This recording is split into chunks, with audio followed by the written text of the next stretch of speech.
Hey and welcome back to Iqrah's kitchen. Today I'm going to share my recipe for this indulgent chocolate cake covered in rich dark chocolate ganache.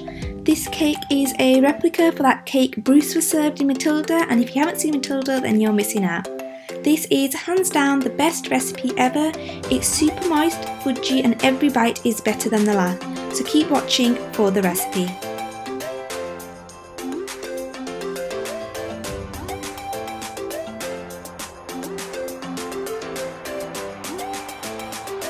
The full ingredients list can be found in the description box below. You will need half a teaspoon of salt, 1 teaspoon baking soda, 75 grams of cocoa powder, 300 grams of sugar, 170 grams of butter, 180 grams of milk, 180 grams of water, 3 eggs, 280 grams of flour. In a large bowl, you want to add in your softened butter and sugar, and you want to whip this for 2 to 3 minutes.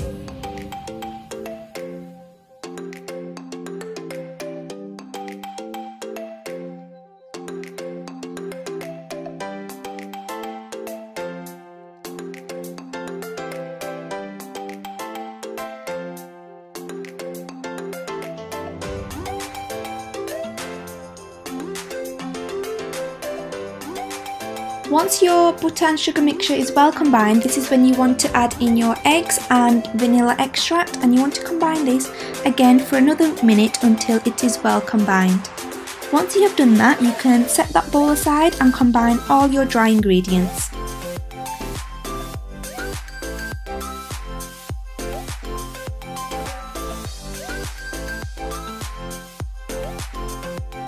Once you have combined in all your dry ingredients, you want to add in half of your dry ingredients to the wet ingredients bowl, and you want to whisk that together.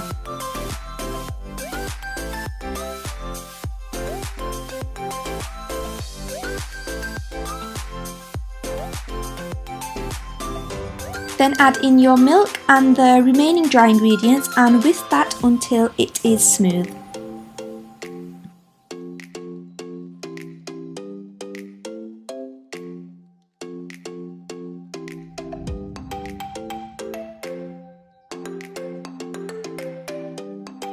And finally, you want to add in your boiling water, and you want to whisk this until it is smooth.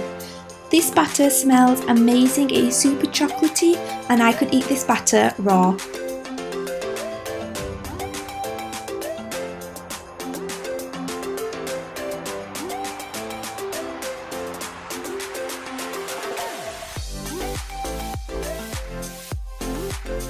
I am using 2 8-inch pans that I have greased and lined with a baking paper, and I am weighing the batter so that each tin has equal amounts of batter in.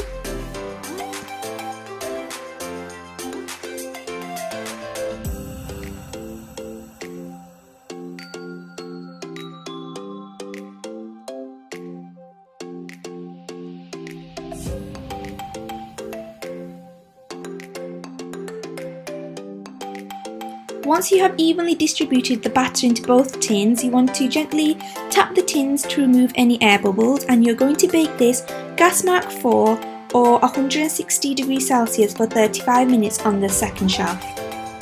After 35 minutes, check with a toothpick, and if it comes out clean then it's ready. If it's not, then let it bake further. You want to place on a cooling rack and let it cool for 5 minutes before removing it from the pan. The next step is crucial in ensuring that the cake stay moist.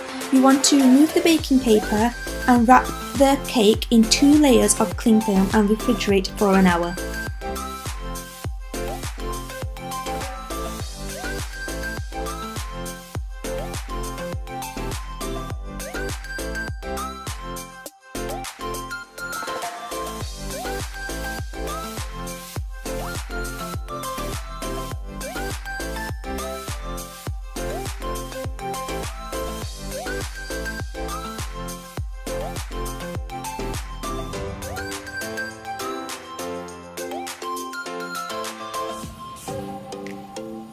In the past, I've frozen cakes and they taste exactly the same once defrosted, but an hour in the fridge before decorating is key, otherwise the frosting will melt off. Meanwhile, for the ganache, you want to heat up your double cream and add this to your chocolate. I am using dark chocolate as I love the richness of it. Feel free to use milk chocolate if that's what you prefer. The full quantity is in the description box below. However, before you stir it all together, let the heat of the cream escape and begin to melt the chocolate. So let it stand for 5 minutes before mixing it all together.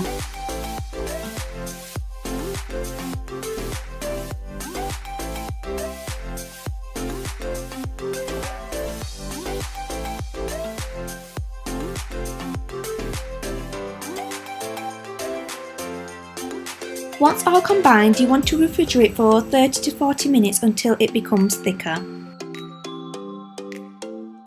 Bear in mind, dark chocolate will set faster. If after 30 minutes your ganache has become too thick, then give it 5 seconds in the microwave, or if it's too runny, then give it more time in the fridge. For covering cakes, the ganache is best thick but spreadable.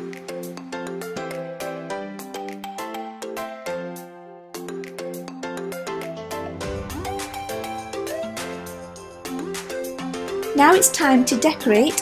For this cake, I'm going for a rustic homemade look, hence why it's a cake everyone can make at home. You don't need to be a professional baker and decorator to make this cake. Add a little frosting to your cake board and then place one layer of the cake. To this, you want to add a third of your ganache to the middle and spread that around. Then you want to place your second layer and the remaining 2/3 of the ganache and spread that on the sides and on the top.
For the final decoration, using your flat knife, gently place pressure onto the centre and pull away while rotating the turntable to create this swirled look on top, and then you want to add chopped chocolate around the top.